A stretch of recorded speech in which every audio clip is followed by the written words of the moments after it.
अस्सलाम वालेकुम, मैं हूँ ईशा गुल और आप देख रही हैं सिंगापुर स्टिचिंग सेंटर। आज के वीडियो में मैं आपको कट वाली पाइपिंग और उसके साथ नेक बैंड लगाना सिखाऊंगी। कटिंग एंड स्टिचिंग तमाम प्रोसेस आपके साथ शेयर करूंगी इस वीडियो में, तो मुकम्मल वीडियो देखिएगा, कुछ भी स्किप मत कीजिएगा। सबसे पहले हम एक गोल नेक कटिंग करेंगे। आपने कॉलर लगाना हो, बैंड लगाना हो, सबसे पहले आपने एक राउंड नेक कटिंग करना है फ्रंट पर। इसकी जो लंबाई और चौड़ाई होती है वो 2.5 इंचज़ होती है, लेकिन क्योंकि मेरी कस्टमर थोड़ी हेल्दी हैं तो उनका कहना है इनके गला बिल्कुल भी तंग ना हो, यानी कि बैंड बिल्कुल गर्दन के साथ लगा हुआ नहीं हो, तो इसलिए मैं 2.75 लंबाई और चौड़ाई कर रही हूँ। वैसे नॉर्मली जो लंबाई चौड़ाई होती है वो 2.5 इंचज़ होती है, ये आपने याद रखना है, 2.5 इंचज़ लंबाई और 2.5 ही चौड़ाई। लेकिन ये थोड़ी हेल्दी हैं तो मैं 2.75 लंबाई और 2.75 ही चौड़ाई कर रही हूँ। ये कपड़ा हमने बीच में से निकाल दिया। राउंड नेक कटिंग करना बहुत ही ज़रूरी है फ्रंट का, और इसी तरह बैक का कटिंग करना भी बहुत ज़रूरी है। आपने फ्रंट वाला नेक रखना है और उसकी पैमाइश ले लेनी है कि कितना चौड़ा है। सिर्फ हाफ इंच का हमने ये नेक बैंड कटिंग करना है, सिर्फ हाफ इंच चौड़ाई का। तो ये देखें, हमने इसको हाफ इंच चौड़ाई का नेक बैंड कटिंग कर दिया। इससे ये फ़ायदा होता है कि हमने जब अपना बैंड अटैच करना है तो पीछे जो बल आता है वो बल नहीं आएगा, और बैंड बहुत सफाई के साथ अटैच हो जाएगा, हमें किसी किस्म का कोई मसला नहीं होगा। अब हमने एक पट्टी लेनी है जो लंबाई के रुख में है और 1.5 इंच चौड़ी है। इसमें क्योंकि हमने पाइपिंग वाला नेक बनाना है तो हमने इसको फ्रंट में बिल्कुल सेंटर में चिपका लेना है।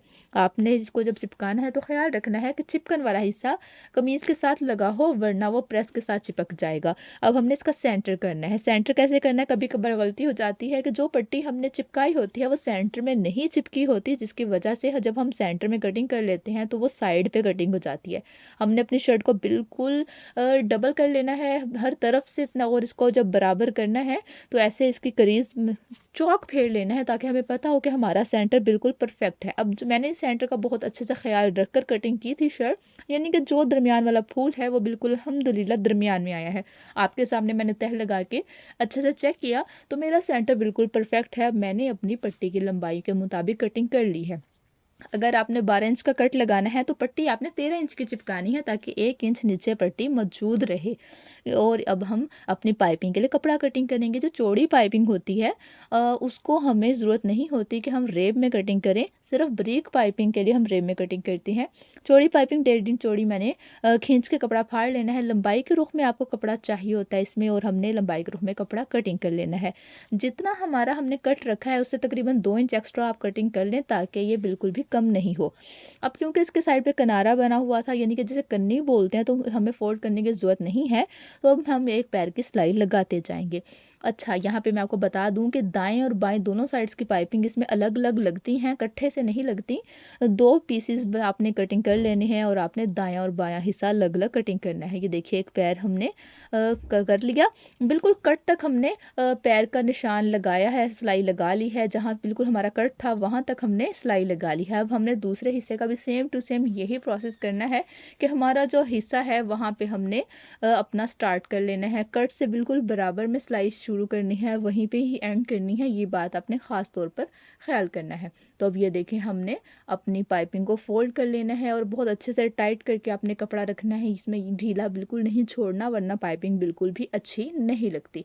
आपने इसको ऊपर किनारे की सिलाई लगाते जाना है, लगाते जाना है और लगाते ही जाना है। किनारे की सिलाई लगाने का मतलब ये है कि पाइपिंग के ऊपर सिलाई लगानी है। ब्रीक पाइपिंग में आप पाइपिंग के साथ साथ सिलाई लगाते हैं, लेकिन जो चौड़ी पाइपिंग होती है इसमें हमने इसके ऊपर सिलाई लगानी होती है। एंड में से हमने कपड़े को फोल्ड करना है और अच्छे से कवर कर लेना है ताकि हमारे कोई भी रेशे वेशे नज़र ना आए और बहुत नीट सी पाइपिंग लग जाए। अब आपके सामने ही मैं सिलाई लगा रही हूँ, किनारे की सिलाई लगाते जाना है, और जो रेशे नज़र आ रहे होंगे आप किसी भी ब्रीक चीज़ के ज़रिए, सुई के ज़रिए, किसी भी चीज़ के ज़रिए आप उसको तमाम रेशे अंदर की जानिब कर दें ताकि हमारी जो नीटनेस है वो बरकरार रहे। अच्छे से इसको टाइट करके तमाम पाइपिंग को हमने कंप्लीट कर देना है, और मैचिंग नल की यूज़ किया करें ताकि आपके हल्की फुल्की जो गलती हो जाए वो नज़रअंदाज हो जाए, ज़्यादा नज़र नहीं आए। उसके बाद किनारे की सिलाई पे आपने ख़ास तौर पर अच्छे से अपनी नज़र रखनी है ताकि आपकी किनारे की सिलाई बिल्कुल परफेक्ट लगे। तो हमारा अल्हम्दुलिल्लाह एक हिस्सा कंप्लीट हो चुका है। अब हमने क्या करना है, हमने देखना है कि हमने अपना कट कितना रखना है। हमने अपना कट जो नॉर्मली कट होता है वो 5.5 इंचेस रखते हैं। 5 इंच कट बच जाता है, आधा इंच नेक बैन में चला जाता है, तो 5 इंच का कट बिल्कुल मुनासिब तरीन कट है। अब हमने तकरीबन 3 इंच चौड़ा कपड़ा लेना है जो कि डबल होकर 1.5 इंच हो जाएगा। हमने इसको ऐसे फोल्ड करना है और अपना कट बाकी का बंद कर देना है। आपने 5.5 इंच तक जो निशान लगाया वहाँ तक किनारे की सिलाई लगानी है। ये किनारे की सिलाई दूसरी साइड पर अब हम लगाएंगे। और यहाँ पे हमने कपड़ा रखा, कपड़े के बिल्कुल सेंटर में ये पाइपिंग को अटैच करते जाना है। हमने बाकी पूरा बंद कर देना है अच्छे से। जितनी नीटनेस का ख्याल हम फ्रंट से करते हैं उतनी नीटनेस का ख्याल हमने बैक वाली साइड पे करना है। यानी कि पिछला जो हिस्सा है जहाँ पे हम कपड़ा वगैरह अटैच करें वो भी इतना ही नीट होना चाहिए। आपने इस बात का भी ख्याल करना है और यही प्रोफेशनल अंदाज है। और अगर आप प्रोफेशनल टेलर बनना चाहते हैं ये चीज़ें तो आपको लाजमी तौर पर कॉपी करना पड़ेंगी, इस चीज़ों को फॉलो करना पड़ेगा। पैर की सिलाई लगाना बहुत ज़रूरी है, तो आपने बिल्कुल नहीं भूलना। और पैर की सिलाई को अच्छे से बिल्कुल एक अच्छा सा पैर रखकर, एक अच्छा सा डिस्टेंस रखकर पैर की सिलाई को कंप्लीट कर लेना है। हमारा तकरीबन पूरा हो चुका है गला पाइपिंग लगकर। अब हमने बैन लगाना है तो उसके लिए हमें तीरे अटैच करने पड़ेंगे। सबसे पहले तीरे लगाने के लिए मैं आपको बताऊं कि दोनों कपड़ों को बिल्कुल नहीं खींचना, अच्छे से आपने आधा इंच पूरा सिलाई में लेना है और बिल्कुल तिरछी लाइन लगानी है। अगर आपसे तीरे डायरेक्ट अटैच नहीं होते तो आप पहले निशान लगा लीजिए, उसके बाद आप तीरे अटैच कर लीजिए। यानी कि तिरछा से निशान लगा लें और अपने 1/2 इंच सिलाई में लाजमी लेना है। ये देखिए अब कितने अच्छे तीरे अटैच हो गए हैं। मोस्टली लोगों से गलती हो जाती है, उनके तीरे खम में आ रहे होते हैं, गुलाई में आ रहे होते हैं, जो कि बुरे लगते हैं। अब हमने नेक बैन अपना बनाना है, उसके लिए हमने अपना पहले नेक को पिमाइश कर लेनी है कितना बन रहा है। तो उसके लिए हम नेक को पिमाइश कर रहे हैं बहुत नरमी के साथ। ये 16 इंचेस बन रहा है। 16 इंच इसलिए बन रहा है क्योंकि मैंने जो नेक कटिंग किया था वो 2.25 इंचेस पे कटिंग किया था, यानी थोड़ा बड़ा कटिंग किया था। अगर मैं 2.5 पे करती हूँ 14 इंच बनता, और 14 इंच स्टैंडर्ड साइज़ होता है। ये मेरी जो कस्टमर है थोड़ी हेल्दी है तो हम 16 रखेंगे इनका इसलिए, और जो नॉर्मल स्टैंडर्ड साइज़ है वो 14 होता है, तो आपका भी 14 ही होना चाहिए। हमने पिमाइश कर लिया नेक को, अब हम इसकी कटिंग करेंगे। कटिंग करने के लिए आपने चेपी बुकरम को डबल कर लेना है और अपने नेक को भी डबल कर लेना है। अब जो उसकी ओरिजिनल शेप है वो हमने चेपी बुकरम के ऊपर रख देनी है। यहाँ पे अपने याद रखना है जो जुड़ा हुआ हिस्सा है वो चेपी बुकरम के जुड़े हुए हिस्से की तरफ होगा और जो खुला हिस्सा है वो खुले हिस्से की तरफ होगा। डॉट डॉट लगा लीजिए किसी भी चीज़ के साथ, पेंसिल के साथ, मार्कर के साथ। अगर तो डार्क कपड़ा है आप मार्कर या पेन वाला भी यूज़ कर सकते हैं, लेकिन अगर लाइट कलर का कपड़ा है तो आप सिर्फ कच्ची पेंसिल ही यूज़ करें या टेलर चौक यूज़ करें। अब जहाँ भी मैंने डॉट लगाए थे वहाँ पे मैंने निशान लगा लिए हैं। और बैन सिर्फ 1/2 या 1.25 इंच का ही अच्छा लगता है, तो हमने भी 1/2 या 1.25 इंच की चौड़ाई वाला ही बैन बनाना है। 1 इंच 1.25 इंच वाला बैन का अब क्योंकि रवाज बिल्कुल नहीं है इसलिए आपने वो वाला नहीं बनाना।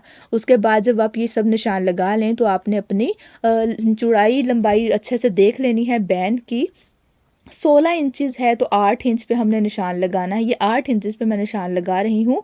और 2 तरह के बैन होते हैं, या तो बिल्कुल ये ऐसे तिरछे से हल्के से हल्का सा तिरछापन इसमें देते हैं सिर्फ 1 पॉइंट का, बल्कि 1 पॉइंट से भी थोड़ा सा कम ही। या फिर गुलाई वाला बैन, गुलाई वाला बैन कॉर्नर से हल्के से हमने गुलाई कर देनी होती है। बहुत सारे लोग इसको बहुत तीखा सा कोना बना देते हैं, अभी मैं आपको बना के दिखाती हूँ।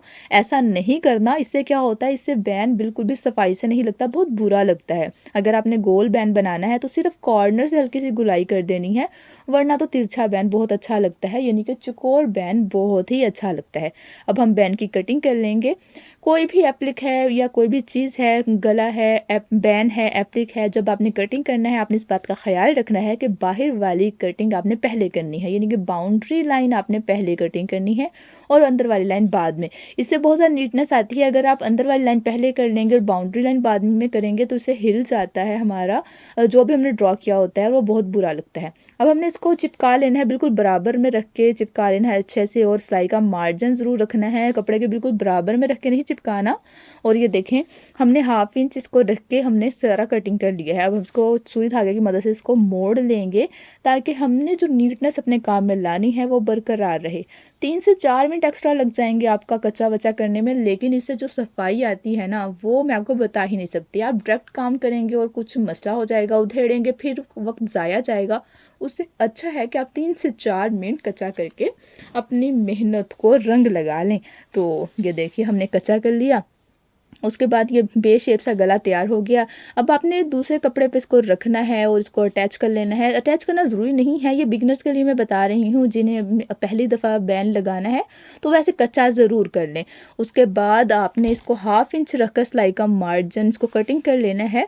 कच्चा क्योंकि मैं कर चुकी हूँ तो ये बिल्कुल भी हिलने का इम्कान नहीं है, बिल्कुल अच्छे से कटिंग हो गया है और अंदर की जानिब हमने इसकी सिलाई लगा लेनी है। स्टार्ट करते हुए भी आपने अच्छे से पक्का करना है और इसका एंड करते हुए भी पक्का करना है।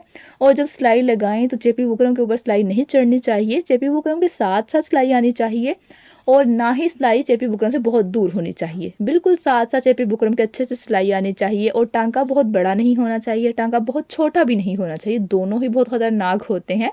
टांका बिल्कुल नॉर्मल सा होना चाहिए, तो इस बात का आपने ख्याल रखना है। तो अब ये देखिए हमने दोनों तरफ से अच्छे से सिलाई लगा ली है और पक्का भी कर लिया है। अब हम इसको कटिंग कर देंगे। सिर्फ आधा इंच रखना है, बल्कि आधा इंच से 1 पॉइंट कम ही रखना है, लेकिन बहुत ज़्यादा काट नहीं देना। बहुत सारे बच्चे इसको वर्ड ही देते हैं, झड़ ही इसकी पूरी खाना ख़राब कर देते हैं, तो ऐसा नहीं करना। तो अब हल्के हल्के कट्स लगाएंगे, क्योंकि ये गुलाई में है तो गुलाई वाली जो चीज़ होती है उसमें कट्स लगाना ज़रूरी होते हैं ताकि अच्छे से नीटनेस आ जाए। जो वी शेप में हो उसमें भी कट लाजमी लगाए जाते हैं, यानी कॉर्नर्स में, और जो गुलाई में हो उसमें भी लाजमी कट्स लगाए जाते हैं। ये हमारा बैन हमने सीधा कर लिया। अब हमने इसको अटैच करना है। अब क्योंकि बैन बिल्कुल गुलाई में है, बे शेप गोल गला टाइप, तो इसको अटैच करना बहुत मुश्किल हो जाता है। अगर आप चाहते हैं कि हमारी नीटनेस बहुत अच्छी हो, हम प्रोफेशनल टेलर बन जाए, तो उसके लिए थोड़ा सा तो एफर्ट करना पड़ेगा ना। तो इसलिए आपको एक एक चीज़ मैं बता रही हूँ, इसको आपने कच्चा कर लेना है। कच्चा का मतलब है कि आपने सिंगल धागा डालना है सुई में और आपने छोटे छोटे टांके भरते जाना है, ताकि हमारा जो हम अटैच करना चीज़ चाहते हैं वो बिल्कुल अपनी जगह से खिसके नहीं, अपनी जगह पे बरकरार रहे। तो ये मैं आपके सामने कर रही हूँ। सिर्फ 2 मिनट मेरे लगे थे और मेरा बैंड अच्छे से अटैच हो गया था। अब हम जब सिलाई लगाएंगे सिलाई मशीन से तो ये बिल्कुल भी हिलेगा नहीं। हमने अपना बैंड कमीज़ के उल्टे हिस्से पर रखा था ताकि वो पलट कर सीधे हिस्से की तरफ जाए। ये बात आपने हमेशा याद रखनी है। बहुत सारे बच्चे गलती करते हैं कि फ्रंट साइड पर रख लेते हैं बैंड को, और जब वो उलट कर बैक साइड पे आता है फिर उसको उधेड़ते हैं, और उधेड़ने से हमेशा कपड़ा ख़राब हो जाता है। तो आपने उल्टे हिस्से पे अपना बैंड अटैच करना है ताकि वो पलट कर सीधे तरफ चला जाए। अब ये देखिए मैंने कच्चा किया था तो इसलिए इतनी आसानी के साथ और जल्दी जल्दी अटैच होता जा रहा है। आपने स्टार्ट करते हुए एंड करते हुए हमेशा अच्छे से पक्का कर लेना है। अब ये देखिए ये फोल्ड होकर यानी कि पलट कर सीधी तरफ आ रहा है बैंड, तो ये नीट हिस्सा है हमारा। हम अब इसके ऊपर किनारे की सिलाई लगाएंगे, अच्छी सी प्यारी सी किनारे की सिलाई। जो किनारे की सिलाई हमने लगानी होती है बैंड पर या कॉलर पर, वो एक ही दफ़ा में शुरू करनी होती है और चारों तरफ सिलाई लगा के हमने एंड करना होता है। इस बात का ख्याल करना है। हमने किनारे की सिलाई को अलग अलग से नहीं लगाना होता, हमेशा इकट्ठे लगाना होता है। अब ये देखिए ये हमारा फ्रंट हिस्सा है, हम फ्रंट के ऊपर किनारे की सिलाई लगा रहे हैं। अब हमने ये नहीं देखना कि बैक की तरफ कहाँ सिलाई लग रही है हमारी, हमने सिर्फ फ्रंट पर सिलाई लगाते जाना है, लगाते जाना है और लगाते जाना है। और ये हमारी सिलाई लगते जा रही है। बहुत अच्छे से सिलाई लगानी है आपने। टांका अगर आप बहुत छोटा रखेंगे तो वो इकट्ठा करेगा कपड़े को और वो बहुत बुरा लगेगा। टांका बड़ा रखेंगे तो वो उधर जाएगा, इसलिए टांका आपने दरमियाना रखना है। और बहुत अच्छे से आपने सिलाई को दूसरी तरफ मैं ले आई हूँ, यानी कि हम अपने पूरे बैंड पर सिलाई को लगा रहे हैं। सिलाई जब हमने पक्का करना है तो हमने सिलाई को दोबारा से 1 इंच तक सिलाई के ऊपर लेके आना है और फिर उसका एंड करना है। ये देखिए मैं 1 इंच तक सिलाई के ऊपर लेके जाऊंगी और फिर एंड कर दिया।